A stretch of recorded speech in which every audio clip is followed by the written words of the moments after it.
medicines it's the tool, it's the guide. You are the healer. The facilitator is facilitating you to become a healer within yourself. So the facilitator is just there, is essentially there to protect you, to hold the space. And you are essentially the person that is doing the healing. The medicine is just a tool to get you to where you need to be. So don't go into the process with that mindset of like it's a silver bullet. Be prepared to actually do the integration work and the daily work thereafter. My name is Clive Mcknight. I'm a mindset coach, EFT facilitator, and plant medicine facilitator. I'm based in South Africa, in Doornkloof, in Pretoria. I've been facilitating plant medicine ceremonies for 5 years now. And yeah, that's my introduction. I'm 46 years old. And that's pretty much what I can think about telling you guys. Cool. Um, it makes me so excited to have these conversations. We're like literally changing the world by having these conversations. Absolutely. Um, let's start. I want to hear, I'm a little bit interested in how you got to this point in your life. And I want to start from, I guess, the beginning. I want you to tell us about life before plant medicine. All right. Well, my road to plant medicine started 10 years ago. So prior to 10 years ago, my life was in shambles. I was essentially heavily connected to the chemical scene in terms of having a vanity bag full of pharmaceutical products and just being very connected to the chemical base. And then obviously prior to that, I sort of come from like a DJing kind of background, and where that was very orientated around the chemical aspect of life and that type of thing. And I then met this incredible woman by the name of Debbie. She lived down in KwaZulu-Natal in South Africa. And she introduced me, or she invited me to my first mushroom ceremony. And that evening I had 5 grams of mushrooms. And I just remember, having them. It came in like a teacup with actual mushrooms, sort of within the tea. And I drank it, and I was laying there, and I kept on just looking over to Debbie and just seeing like how her face was like morphing into all of these different kinds of things. And I was like, wow, what am I seeing here? And every time I kind of just sat up and shook my head, and my brother Kevin, he looked at me, and I went, and he was like, so and he basically literally said, by the end of the evening, you're gonna basically have this massive smile on your face. And literally, I went through the entire process, and I had such a huge smile at the end of the process.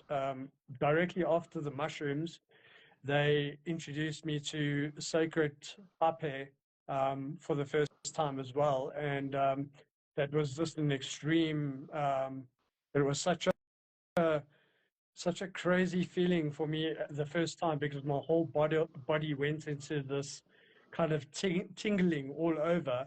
And straight after that, they asked me if I would like to try Changa.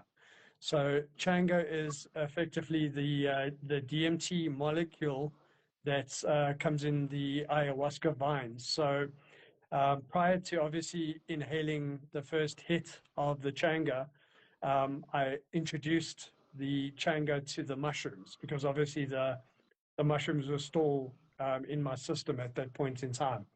So I then had one drag of the DMT, and wow, I just I just laid down, and it was I can't even begin to explain to you just that entire combination with mushrooms and the Hapé and just the DMT, all sort of like at one go, and it was just such a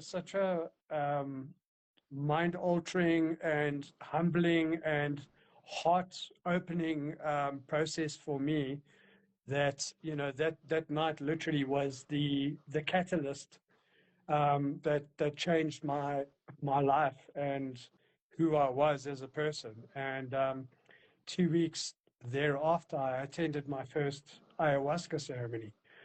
So effectively, it was just a process from that point onwards to to just continuing to do the work, continuing to do the medicine, continuing to integrate and change my life, and to integrate all those teachings that I got from Aya and got from the mushrooms, etc., etc. So that's effectively what's the power of the medicine to just show the transformational power of what the actual medicine can do for anyone that is stuck within that paradigm of um, being in this situation where you're feeling depressed and you're feeling anxious and you don't know where your life is going, and literally just by making that choice to trusting the facilitator first of all, and then trusting the process and trusting the medicine. It truly is a life changing medicine and process. Did you have reservations going into it? What were you thinking before you went into this first ceremony? I was I was very very scared. The first time when I found out that I was going to be working with mushrooms, I was very afraid because I had never worked with plant medicine before. So there was a lot of fear the first time around. So that's why I also believe that it's so vital and important for people, for first timers and people that are new to the medicine, to actually trust, experienced facilitators or somebody who actually has worked with the medicine. Um, yeah, so that's kind of where I'm at with that. Um, how much of an impact in your experience does the facilitator have in a plant medicine ceremony? The, the facilitators have a huge impact because effectively, by serving the medicine on, if you operating from a perspective of working with an empty cup, and you're trying to facilitate these kinds of ceremonies and medicines, there's a lot of impact from a transference perspective, and there is a fair amount of danger involved in just trusting the wrong kinds of people, and just so it's very important to find facilitators that have been working with the medicine for a very long period of time, and that are trustworthy, and that have been referred to you by people that have actually experienced their medicine and their facilitation work. So the facilitator, to have a trusted facilitator is a very, very important thing, because as I mentioned, you can get some shady situations in terms of transference, and somebody that doesn't know how to hold that space correctly in terms of the energy work that gets held during the evening, as well as obviously just being there from a support perspective and understanding the medicine. Because if you don't understand the medicine and you haven't worked with it for long enough, you can sit into a situation, and if somebody gets into this mode of like not knowing what's going on, and you don't know how to deal with it, you can actually put that person's life in danger. So it's very very important, and it's very sacred work to actually facilitate these kinds of ceremonies, even with the Huachuma hikes and so forth. What do you mean by transference? Transference in terms of like what's going on with you as a facilitator. So effectively, if you haven't done the work and you're not operating from a perspective of where you've dealt with all the stuff that you've needed to deal with as a person, you can effectively have these, parts of yourself that you haven't quite dealt with yet. And just by sort of trying to hold that space with your person that you're holding the space for, you can actually transfer those kinds of energies and those kinds of emotions and things onto the person that you're trying to facilitate for. I'm sure that makes sense to you, right? Yeah, for sure. Yeah. Have you ever participated in a ceremony where poor facilitation became a problem? And can you tell us what that problem was for you? Well, I only experienced that once with regards to a ayahuasca ceremony where obviously I'm not going to mention names, but I basically laid down in the ceremony. I asked for a second cup, and I was still really, really deep into the process, and this this particular facilitator called close. Is way, way too soon in the evening. I would say it was around 10 o'clock, 10 in the evening, and we only drank, had our first and second cups around 8, 9 o'clock in the evening. And, the facilitator, um, you know, the way they felt into the energy was to call close at 10:30, and I was still really, really deep into the medicine. And obviously, went and they made a vegetable soup. And I went in and I drank the soup. And the next thing I know, I just, just basically threw up inside the room. And then the next thing they ran to get the bucket. And literally, to me, I felt so scared and so vulnerable at that point in time. And they offered Hapé. So that was one of the scenarios. The other scenario that I'd like to mention is my first kambo session. The facilitators burnt the gates into my shoulder, and then you obviously can feel the frog medicine scanning your entire body, and literally your organs and everything feel like they're being twisted and turned, and one feels extremely vulnerable during that moment. And the facilitator made this comment that, "Oh, you're feeling the frog now," eh? And then everybody in the room laughed at me. And that's the last thing you should do when somebody is going through those vulnerable moments. It's so unprofessional, but that's something that I experienced, and it actually left this thing that actually I had to deal with from a where I suppressed that kind of thing from a subconscious perspective. And only later on, once I started doing the work with mushrooms, etc., that those things come up. And then I was like, wow, I was actually suppressing that because it was something that really made me feel terrible. I was so vulnerable at that point in time. So yeah, those are the two examples that I can mention to you. At one point, you decided to start facilitating mushroom ceremonies. Can you tell us about that decision that you made? Yeah, well, as I mentioned to you before, I started working with plant medicine about 10 years ago, and only about 5 years into, doing the work and doing the work and doing the work and doing the work, the one evening I just, sort of got this calling, or this feeling of that, I'm ready to now start serving the medicine to people, and to be of service. And I then obviously put it out there, and I started doing the facilitation work. And I just obviously from that point onwards, it's always been a one-on-one process.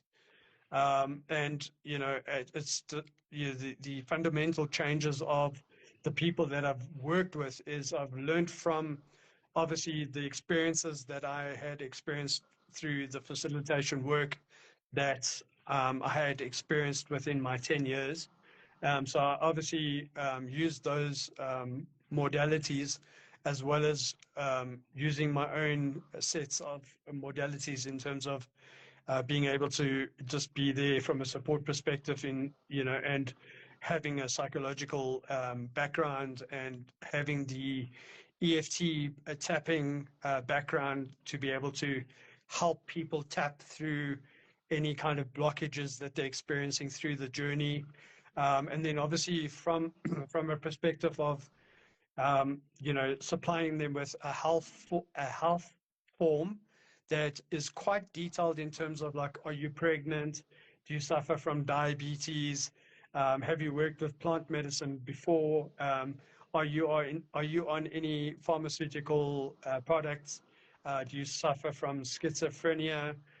Do you, obviously the designing those kinds of health forms, as well as just having a EMT sort of health background in terms of, if anything had to occur from an emergency perspective, that I have the training to be able to help that person, And then effectively what I would also do is just implement or suggest a dieta, especially with mushrooms, a week or 2 weeks prior to the ceremony, where the person would effectively steer away from sexual activities, pharmaceuticals, any other chemicals that they may be on at the time, as well as steering away from things like red meat, etc., etc.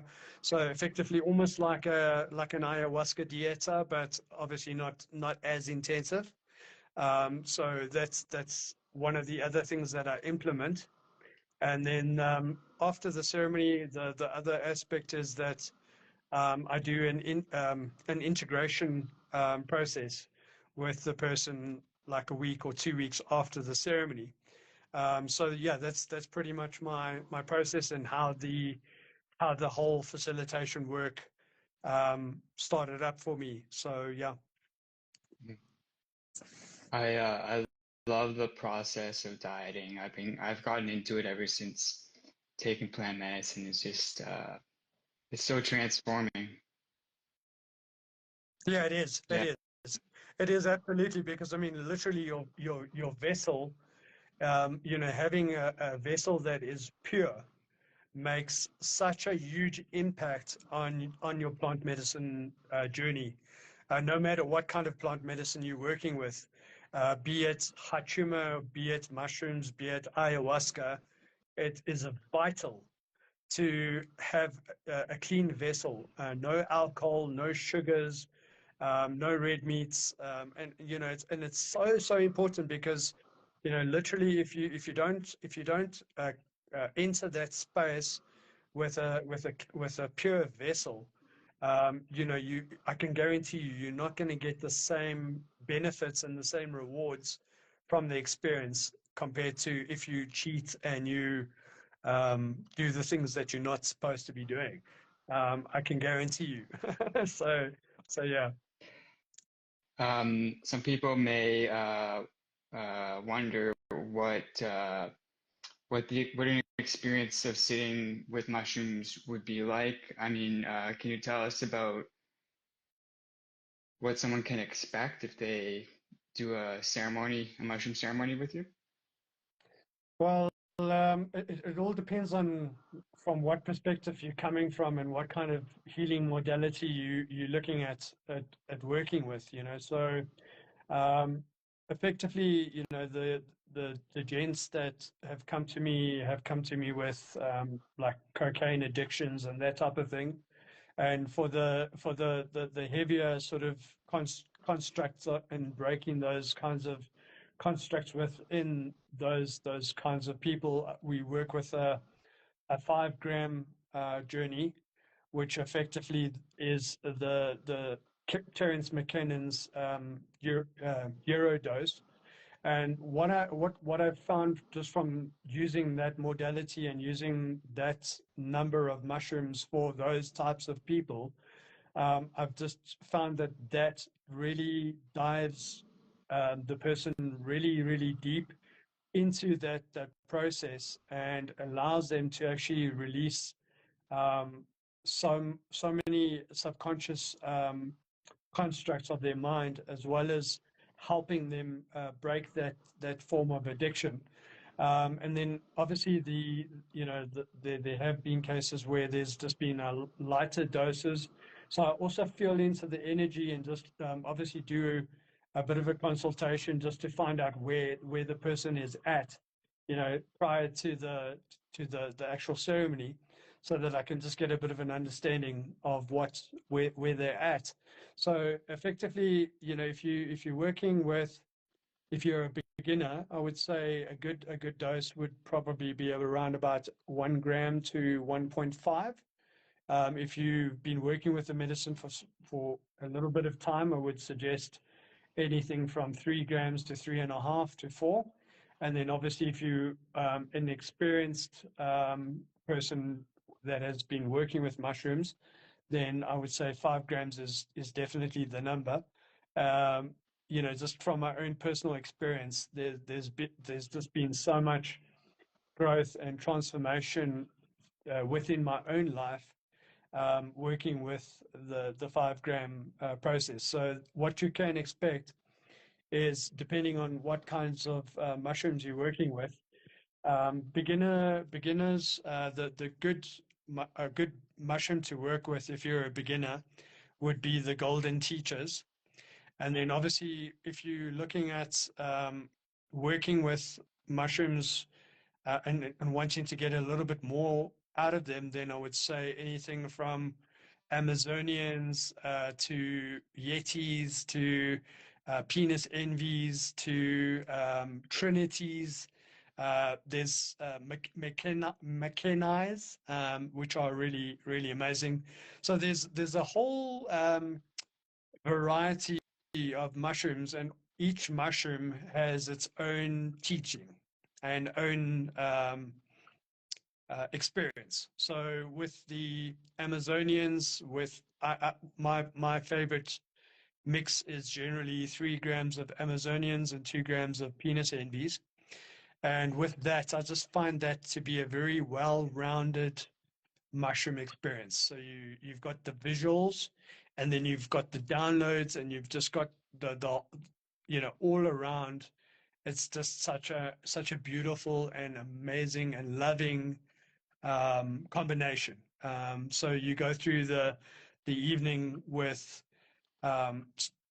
purging, crying your eyes out. You go through moments of having a closed eye journey and seeing mandalas and seeing a whole bunch of visuals within having a closed eye process.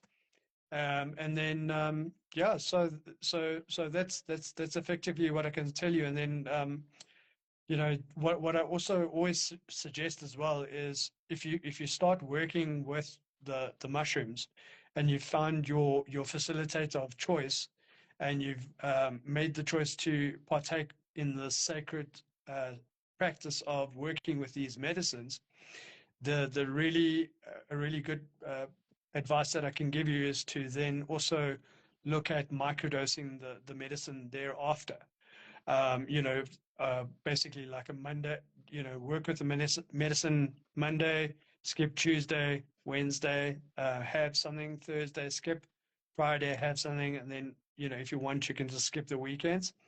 But just to kind of help your integration process and just keep you on that level of where you still connected to the medicine, and just what the microdose also does is it continues to repair your central pathways within your brain.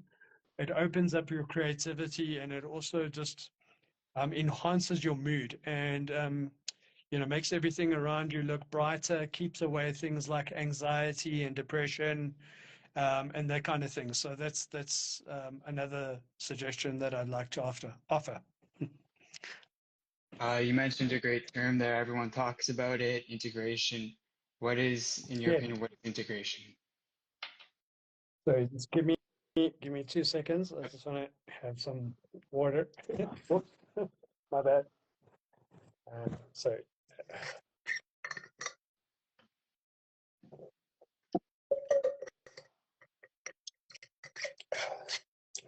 right. So what integration is effectively all the teachings and the experience that you've had with the mushrooms.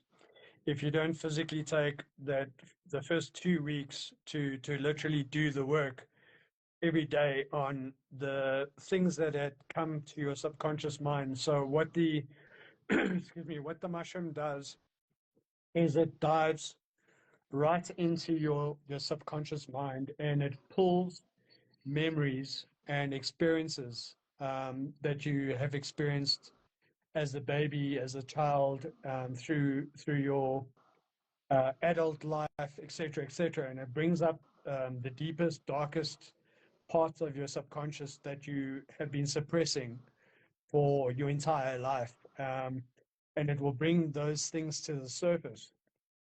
So things like that were tied to a PTSD kind of moment, or something that you witnessed that was very traumatic, or something that you experienced from a sexual perspective, abuse, or that type of thing. So all of those things, especially with the mushroom, comes to the surface. So the mushroom has a tendency to be very hard, but at the same time so rewarding, because your majority of your life, or our lives, from being a baby to childhood, we've suppressed so many things within our lives. And what the mushrooms and ayahuasca does, it has the ability to tap into those subconscious thoughts and those memories, and bring them to the surface and help you actually deal with them. So that thought will continue to kind of go on within the process until you've dealt with it during the mushroom ceremony or during the ayahuasca experience.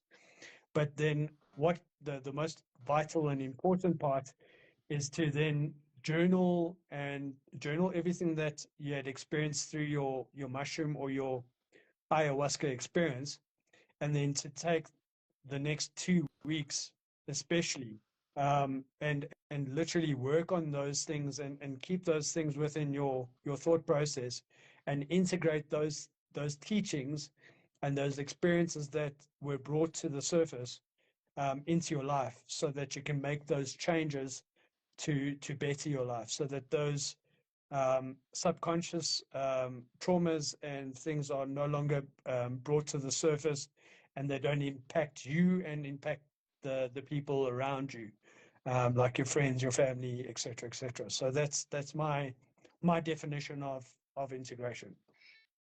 And in your experience, are there dangers of not integrating experiences, or what is the consequence of not integrating a powerful experience? Yeah, well, the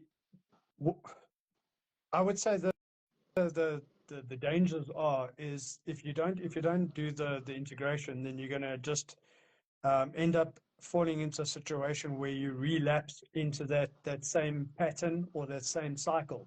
So that's the first danger. Then the second danger is that you may be you may then fall into a trap of going to the medicine, just for a point of view of escaping the thing that you haven't integrated, as opposed to actually dealing with it, and then making use of the medicine for diving deeper into the other things that you want to deal with within your life. So from my own experience and from what I've witnessed is that people that don't take the time to integrate fall back into those occurrences or relapse into those cycles. And then, you can fall into a situation where you become very depressed and you fall into this trap of where you feel so vulnerable and you actually don't know what's going on. And, you actually don't even know how to operate through things. So, like literally, if you don't take that time to integrate and actually find facilitators that hold that space for you from a support perspective to be able to communicate to them like a week or 2 weeks after your ceremony, then it can become a very, very touch and go in terms of those cycles and those things reoccurring within your life. You've also talked about using Huachuma as an integrative tool. Can you tell us Absolutely. what Huachuma is and how that experience, what that experience is like? Okay, so Huachuma is it's a cactus. It's called San Pedro. So effectively, what Huachuma does is it's a very earthy and heart-opening medicine, where the mushroom is very cosmic and very up in your head in terms of balancing the left and right hemispheres of your brain and repairing the central pathways. So you'll find with the Huachuma, the Huachuma will effectively take you from your headspace back into your body and straight into your heart and back to earth. So what I found with people that I've worked with is that after working with mushrooms, perhaps like 2 weeks later to do a Huachuma hike, has really been an amazing tool to be able to integrate into the teachings of what one was able to gather from the mushroom experience. Amazing. I feel like these medicines are like a cheat code for life, and a lot of people don't. I mean, maybe people in general in the public, they don't believe it. It's like a lot of the stories seem too good to be true, especially for addiction. I feel like it's like a cheat code. Like these medicines can really help people with addiction. I mean, they can help people with all kinds of things. Do you resonate with that? Like, I most definitely do resonate with it, but one thing I would like to say with regards to the plant medicines is, in no sense of the word should they be considered a silver bullet. It's not something that I wouldn't say you should go with the expectation that I'm going to take this medicine and I'm going to be fine the next day. Because as I said, it literally takes you to do the work from an integrational perspective in order to, set those past habits, to keep them in the past. So literally it takes work from you on a day-to-day basis over and above the experience of what you experience with the medicine. Because what is very important to realize is that the medicines it's the tool, it's the guide. You are the healer.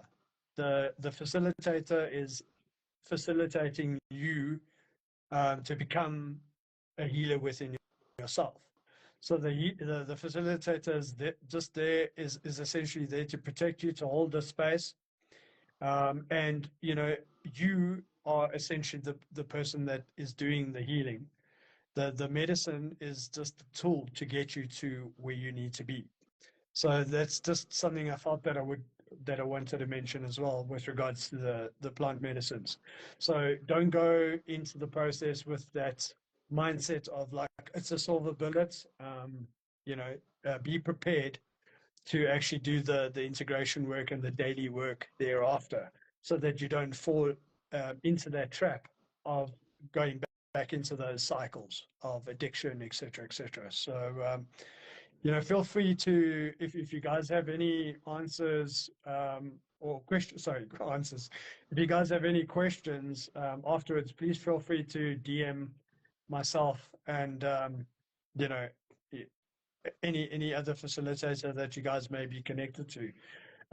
It's very important to to ask questions, because the only way that you're going to get real answers from a plant medicine perspective is to listen to experiences from people that have worked with the medicine, and secondly, to actually have a facilitator that is prepared to take the time to actually listen to any questions that you have with regards to the process, with regards to the medicine. If you're feeling stuck, if you're feeling nervous, or you're feeling scared, those are things that are very important that you bring to the table, and something that you can, and where you can feel, and you need to be able to trust the facilitator that you're going to. That's the most important part.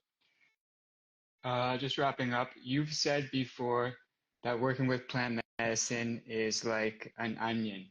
Yeah. Can you talk about that? Right. Well, for me and everyone that I've held space with, that have come onto my hikes, and from my own plant medicine work, I feel within myself every time I work with the medicine, it's effectively peeling a layer away.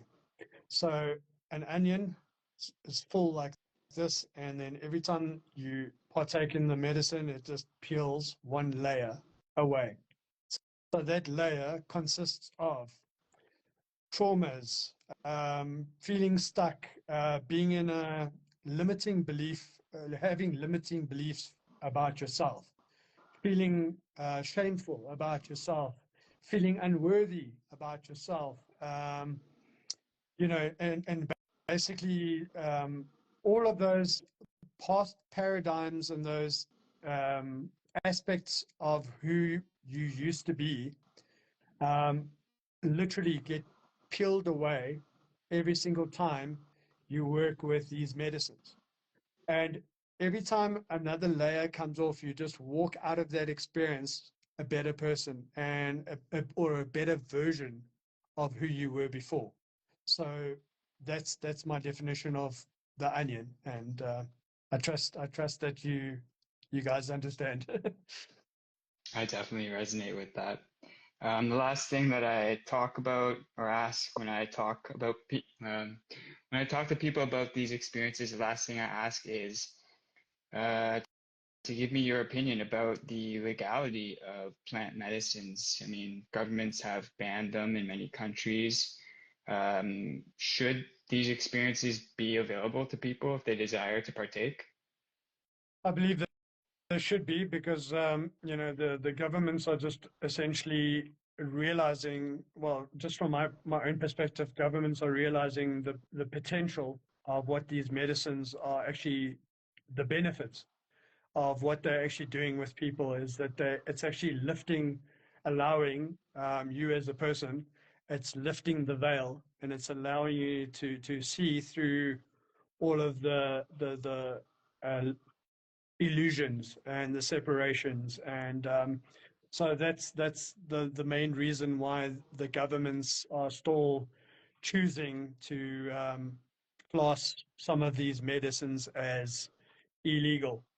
But in my view, any plant any plant that exists within this world, to class it as being illegal, it just makes absolutely no sense to me. What does make sense to me is to keep chemicals and those types of things illegal. That's just from my own perspective.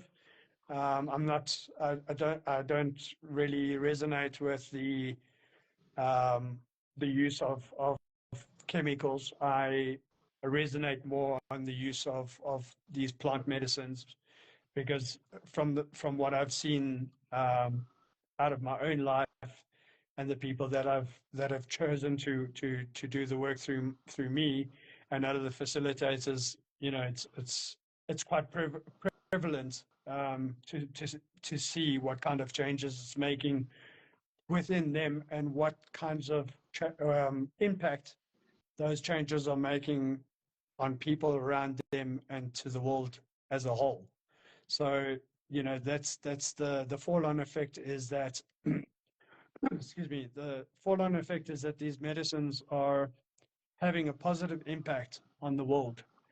And, so there's a whole movement within South Africa at the moment where there's a group called Decriminalize SA, and they've sent a summons to legalize Huachuma and mushrooms. So that's an ongoing process within South Africa, and I know that mushrooms have been legalized in a number of states. In the US, it's legalized in Australia.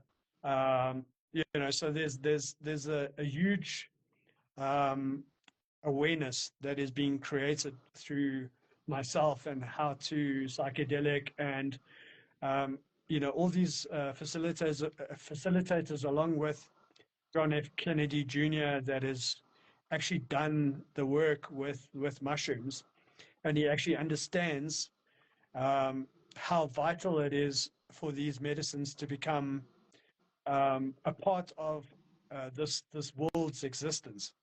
So, I am very hopeful and trusting to see that these changes are going to become a reality within our existence in not a very long time. I foresee plant medicine being legalized across the board. So that's my drive and that's my passion. And yeah. Very exciting time that we live in. I'm so Absolutely. excited. Hmm. Well, thank you so much for your time. Blessings and infinite abundance in your journey. And we'll talk to you soon. Same to you, brother. Much love and respect. I just wanted to send a shout out to you. I really honor the work that you do, and just to see the potential and the benefits of what ayahuasca has had on your life, and how you put yourself out there every day, and the work that you've done with other facilitators and other discussions that you've had to create more awareness around the potential benefits, well, not potential benefits, the actual benefits of these medicines and how sacred they are and how beautiful they are. I truly just wanted to honor you and wanted to thank you so much for doing the work and for putting yourself out there and for standing up for what plant medicine is all about. So hush, hush, brother. Thank you so much. I appreciate it.